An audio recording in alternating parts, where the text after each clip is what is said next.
जितना सुंदर ये हमारा प्यारा सा ऋषिकेश है ना, उतना ही सुंदर आज की ये पूरी यात्रा और ये पूरी कहानी होने वाली है।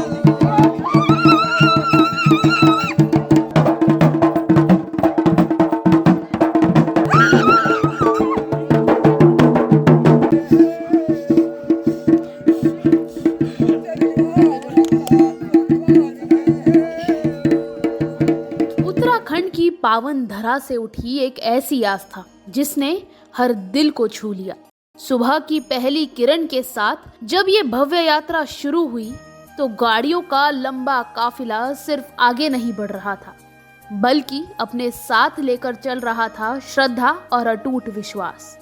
कुनबा देख रहे हैं, ये हमारी उस कुल देवी का कुनबा है जो कि आप समझे, जो कि बनाया हुआ है, सजाया हुआ है अपने उन सभी भक्तों को अपने बीच। और वो आखिर अंत तक अगर आप देखेंगे गाड़ियां ही गाड़ियां, और ऐसा नहीं कि वहां तक रुकी होंगी, अभी और भी गाड़ियां आ रही है, वहां पे आएंगी और वहां पे खड़ी होंगी। और यहाँ से आज सबकी यात्रा घंडियाल, घंडियाल के बाद माँ गौरजा के मंदिर, और उसके बाद वो भव्य कार्यक्रम जिसका इंतजार पूरे के पूरी दोगी पट्टी क्षेत्र को रहा। बने रहिएगा क्योंकि यहाँ से एक कहानी शुरू हो चुकी है और इस कहानी का जो अंत होगा आपको बड़ा ही प्रसन्नित करेगा, खुश करेगा और मनमोहित कर देगा।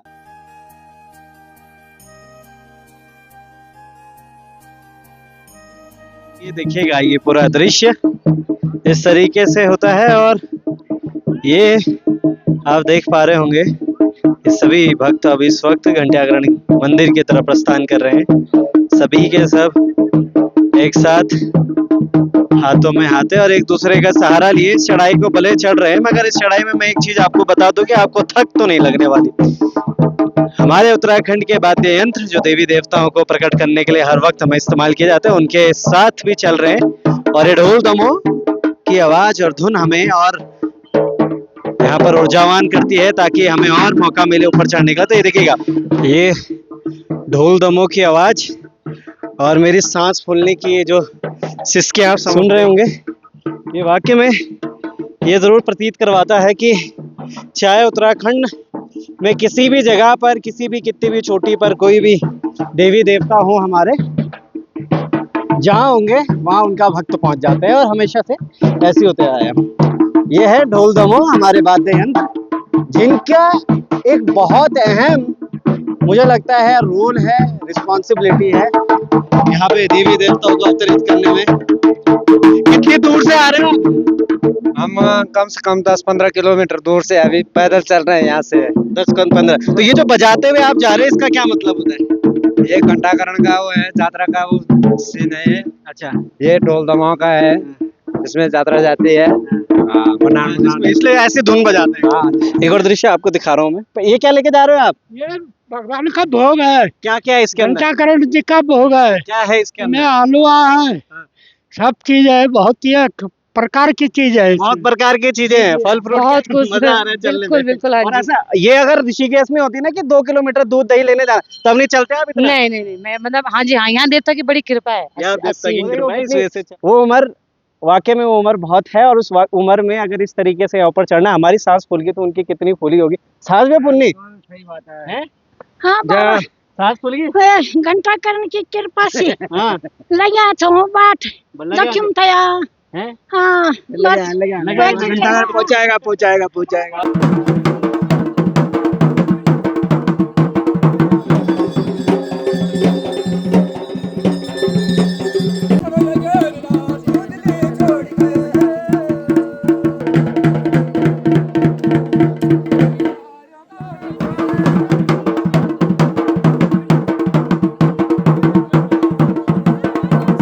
ये यात्रा ऋषिकेश से शुरू होकर घंडियाल मंदिर तक पहुंची और फिर वहां से आगे बढ़ते हुए भांगला गांव स्थित गौरजा मंदिर की ओर निकल पड़ी।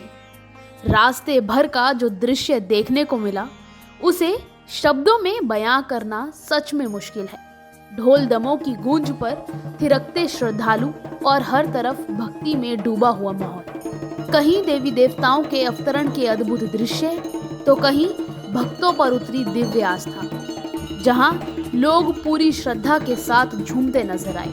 हर तरफ जय माता दी के जयकारों से गूंजता पहाड़, आस्था और उत्साह का ऐसा संगम जिसने हर किसी को मंत्रमुग्ध कर दिया। कहा जाए तो ये सिर्फ एक यात्रा नहीं, बल्कि आस्था, श्रद्धा और परंपरा का एक जीवंत उदाहरण थी।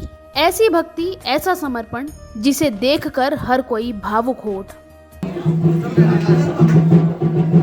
पहले तो पंडित जी इतना जमावड़ा और इतने भक्त जो उबाल हुआ था इस मंदिर में, मैंने आज तक किसी मंदिर में इस तरीके से नहीं देखा। उन मंदिरों की बात मैं अलग करता हूँ जो सिद्धपीठ है, मगर माँ कुल देवी के मंदिर में इतनी भावनाओं के साथ, इतनी भक्ति के साथ लोग, पहले तो कितने लोग थे, आज कितना जमावड़ा रहा। आज यहाँ पे भक्त बहुत ज़्यादा संख्या में थे, करीबन रहे होंगे 1000-1100 ऐसे 1000-1100 आज आसपास रहे होंगे। बहुत सारी भीड़ लगी हुई थी। हमें लोग यहाँ पे आए, इतनी श्रद्धा मैंने कभी और कहीं नहीं देखी जितनी श्रद्धा लोगों के अंदर अब देखने को मिल रही है। बहुत श्रद्धा मिल रही है। बच्चे देख रहे हो आप मेरे साथ, ये अपना आप ही आ गई हैं, पता नहीं कहाँ से बैठ गई। मुझे लगता है माँ गौरजा का कोई रूप ही होगा कुछ। जो मैं कहूँगा कैमरामैन से थोड़ा सा उठ के बात करते हैं और मैं माँ गौरजा को भी आपके बीच लेके आऊँगा। ये माँ गौरजा की ये मूर्ति ये ज़रूर प्रतीत करवा रही है, और थोड़ा सा मुझे लग रहा है कि या तो अगर गंगा जल डाला होगा तो पानी की कुछ बूंदे हैं, या वाकई में माता रानी खुश है इस वजह से वो जो मैं समझूं चमत्कार हो रहा है यहाँ पे, उस चीज़ की सारी चीज़ें यहाँ पे पंडित जी ने भी बताया सब कुछ। मेरे साथ एक छोटी सी बच्ची भी थी, वो भी रिपोर्टर बन गई, पता नहीं कहाँ से आए, बैठ कर चली गई। मगर हाँ, ये वाकई में अगर आपकी कुलदेवी का भी कुछ ऐसा अभी चल रहे हैं जो नवरात्र, उसमें आपके मंदिर में भी कुछ ऐसा चल रहा है, अपनी वीडियोस में हमारे साथ साझा कीजिएगा। मगर आज हम ग्राम भांगला में मौजूद है और माँ गौरजा के इस पावन मंदिर में, इस भवन में और इस छोटी सी घंटी में छत्र के नीचे उनके साथ है। बने रहेगा लोकार्पण के साथ। अध्यक्ष जी से बात करते हैं कि आखिर समिति ने किस तरीके से सोचा इस तमाम चीजों के बारे में। पीछे भव्य मंदिर और भव्य मंदिर के ठीक ऊपर वो लाल झंडा ये जरूर प्रतीत करवा रहा है कि ये किसी कुल देवी का मंदिर होगा या फिर माता का मंदिर होगा। लाल झंडा है, लाल वस्त्र में धारण करिए हमारी माँ दुर्गा के कई रूप हैं। उन्हीं 9 रूपों की 9 दिन नवरात्रों में पूजा अर्चना की जाती है, उनको मनाया जाता है, घर बुलाया जाता है, आशीर्वाद लिया जाता है, और उसके बाद जैसे एक बहन को अपना भाई घर छोड़ने जाता है ध्यान तो समझ कर, वैसी विदा भी किया जाता है आखिरी के दिन। मेरे साथ मंदिर समिति के अध्यक्ष इस वक्त मौजूद हैं, राजेंद्र गैरोला जी।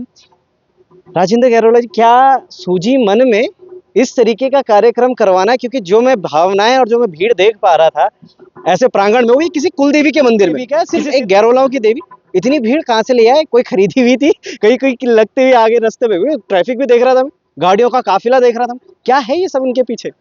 सबसे पहले कुल देवी माँ गौरजा, राजराजेश्वरी और क्षेत्रपाल घंटाकर्ण, हमारे कुलदेवता नागराज की जय हो। जो आप ये भीड़ देख रहे हैं, इसके पीछे मेरा एक पर्सनल अनुभव है। मैं 6 साल का था तब इस गांव से चला गया था। उसके बाद पढ़ाई लिखाई इंजीनियरिंग मैंने बम्बई से की और उसके बाद विदेश चला गया। 17 साल लगातार विदेश में रहा। उसके पश्चात यहाँ आया तो मुझे अपने गांव वाले, अपने लोगों को परिचय नहीं था। मतलब वो मुझे नहीं पहचान पा रहे थे, मैं उनको नहीं पहचान पा रहा था। मैं 6 साल का बच्चा इस गांव से चला गया। तो एक भावना मन में आई कि ये स्थिति औरों की भी है और इसी कारण से उनको किस तरह से इस जगह जोड़ा जाए, अपनी जन्मभूमि के लिए भी कुछ किया जाए। तो हमारा एक प्रयास था, तो हमने एक समिति का गठन किया, मंदिर समिति भांगला। और मंदिर समिति भांगला का उद्देश्य यही है कि किस तरह से हम अपने बच्चों को, आने वाली पीढ़ियों को अपने गांव से जोड़ सकें। अगर वो पलायन के चक्कर में, रोजगार के चक्कर में, रोजी रोटी के चक्कर में, शिक्षा के लिए यहाँ से बाहर काम कर रहे हैं, तो कम से कम 1 साल में या 2 साल में समय निकालकर अपने गांव की तरफ देखें और किस तरह से उनके पूर्वजों ने इस गांव को सींचा है उसको भी बनाए रखें साथ साथ। वो अपनी तरक्की के लिए आगे बढ़े, करते रहें, परंतु गांव से। कल हमने एक घंटाकरण की यात्रा निकाली, आपने सड़कों पे हुजूम देखा, किस तरह से भीड़ लगी हुई थी और यहाँ पर मंदिर प्रांगण में बैठने की जगह नहीं हो रही थी। सांस्कृतिक कार्यक्रम हुए, हर्षोल्लास का माहौल बना रहा और सभी खुशियों से झूम रहे थे। बिल्कुल। तो ये तभी हो पाएगा जब सब लोग मिलकर सहयोग करेंगे और कोई उनको एक दिशा दिखाए। हमारा प्रयास है, समिति उसको दिशा दिखा रही है, एक माध्यम बन रही है। हम एक माध्यम का काम कर रहे हैं, बाकी सारा योगदान जनता का है। बाकी सारा योगदान जनता को, मतलब जनता से ही सारा सब कुछ, जनता से ही और जनता के लिए ही करा जाता है। ये तो चलिए हम मानते, साल भर में कितनी बार करवा देते हैं वैसे? ये साल में हम अभी 2 बार हम नवरात्रों के कार्यक्रम कराते हैं। नवरात्रों का कार्यक्रम, माता का पूजन पठन भी हो जाता है। सभी बच्चे, सभी बुजुर्ग अपने गांव में मंदिर के पास आते हैं, एक दूसरे से मेल मिलाप हो जाता है, उनकी कुशलक्षेम जानी जाती है। इस तरह से जुड़ाव लगाव बनता जा रहा है। क्योंकि दूर आप कह रहे हैं 6 साल में बाहर चले जाना, उसके बाद जब वापस आए अपनी उस अवस्था में, उस उम्र में, तो पहचानने से वाकई में कोई नहीं पहचान पाएगा। मगर ये जो आप कार्य कर रहे हैं वाकई में सराहनीय है। मगर साल में 2 बार तो करवाई देते होंगे। साल में 2 बार होता है प्रोग्राम। साल में 2 बार कार्यक्रम हो रहा है। कार्यक्रम हमेशा 2 बार होता है साल में। और शायद इस वजह से जो लोग दूर दूर तक हैं वो आते होंगे अपने उस घर में जो कई दिनों से उन्होंने बंद किया होगा, उसकी साफ सफाई। ये मेरे को लग भी रहा है आजकल आए होंगे घर तो ये भी साफ सफाई यहाँ पे कर रखी है। साफ सफाई, आपस में भाईचारा भी हो जाता है। हालांकि रहना पहाड़ों में मुश्किल इसलिए हो गया जो आपने स्वास्थ्य, रोजगार, इन सब चीजों की बात करी। संख्या कितनी रही होगी भक्तों की? संख्या का अनुमान लगाना मुश्किल है कि मैं इतना ही कह सकता हूँ कि प्रांगण में बैठने की जगह नहीं थी। लोग खड़े होकर आनंद ले रहे थे, हर्षोल्लास से प्रोग्राम को देख रहे थे। बड़ी संख्या थी, वो हुजूम आपने भी देखा होगा, वो काफी भीड़ थी। तो ये निरंतर कार्यक्रम में मेरा यही है कि हर जगह होता रहे और इस तरह से लोग अपनी सनातन धर्म को भी आगे बढ़ाएं। साथ ही साथ इस तरह के कार्यक्रमों से जो हमारी जो संस्कृति है उसका बचाव हो जाता है। हम ट्रेडिशनल तरीके से जो है भड्डू की दाल भात, उस तरह का ही माहौल रखा हुआ है। भड्डू की दाल, ये भड्डू की दाल भात आज के दिन पे ना सर बिल्कुल कैजुअल हो चुका है। हर कोई, चाहे नेता हो, भड्डू की दाल और भात का कार्यक्रम है, 2000 लोगों की गैदरिंग है, फिर छोटा सा किसी घर में कोई शादी ब्याह हो, भड्डू की दाल और भात का कार्यक्रम। ये जो ट्रेंड वापस आ रहा है भड्डू की दाल और ये ट्रेंड को लेकर करा है या फिर वाकई में इससे भी कुछ जुड़ी हुई चीजें आप बताना चाह रहे हैं अपने आसपास के जितने भी भक्त हैं इनको? देखिए, गाँव में जिस आप जानते हैं कि आप शहरों में तो 56 भोग लगा सकते हैं। उनकी सुविधाएं आसानी से उपलब्ध है, केवल आपने धन राशि खर्च करनी है, सारी सुविधाएं उपलब्ध है। यहाँ पर पहाड़ों में आदमी अपने आप नहीं चढ़ पाता, तो इतनी व्यवस्थाएं कर पाना मुश्किल नहीं होता। एक कारण तो ये भी है। और यहाँ के हालात परिस्थितियों के हिसाब से जो उपलब्धता होती है, जो हमारे पुरखों ने देखा, जो उनके पास उपलब्ध था, वही एक ट्रेडिशन बना हुआ है। बिल्कुल बिल्कुल सही बात। तो उसी ट्रेडिशन को हमने आगे बढ़ाया है। देखिए, जिसको 56 भोग खाने हैं, तरह तरह के व्यंजन खाने हैं, अलग अलग तरह के रेस्टोरेंट खुले हुए हैं, वो तो जब मर्जी खा सकते हैं। पर एक ट्रेडिशनल तरीके से अलग बैठा करके एक अलग माहौल भी बन जाता है, तो हम उसी को जीवित रखना चाहते हैं। बहुत बहुत धन्यवाद जुड़े रहने के लिए। मैं थोड़ा सा कैमरामैन को बोलूंगा आगे आइएगा। यहाँ थोड़ा ये साफ सफाई है, अच्छी बात है। और साथ में वो देखिएगा, हालांकि अभी 2 व्यक्ति हैं जो कि अभी पत्तल वत्तल बांट रहे हैं और उन पत्तलों में खाना वाना, पूरी भी है शायद उसमें, पूरी भी दे रखी है। इसके बाद क्या होगा, जब इनका पूरा काम हो जाएगा तो सामने देख पा रहे होंगे आप, पंडित जी खड़े हैं धोती में और वो भात लेके आएंगे, दाल लेके आएंगे और इनमें से कोई भी यहाँ नहीं होने वाला है। और ये सांस्कृतिक हमेशा हम आपको दिखाते हुए आ रहे हैं। उसी के साथ तो देखिए वहाँ ढोल दमो अलग से वहाँ पे ऊपर देवी अवतरित हो रखी हैं, वहाँ पे देवी को खुश किया जा रहा है, प्रसन्न किया जा रहा है। और यहाँ भड्डू की दाल और भात। मगर ये देखिएगा, ये सुंदर कार्यक्रम है, इसलिए आपको हर बार मैंने पहले भी बोला था, खबर के शुरुआत में बोल रहा था कि जितना सुंदर हमारा ऋषिकेश है ना, उतना ही सुंदर आज का ये कार्यक्रम और आज की ये जो यात्रा है वो होने वाली है। और वाकई में है भी, और समझने की भी बात है। एटलीस्ट कम से कम भगवान के नाम पर अपने घरों में, उन पुराने घरों में जिनमें ताले लग गए और उन तालों में जंग भी लग गया है, उनको खोलने और उनको साफ करने तो आप पहुंच रहे। जय माता दी, बने रहिएगा लोकार्पण के साथ। जय हिंद, जय भारत, जय उत्तराखंड।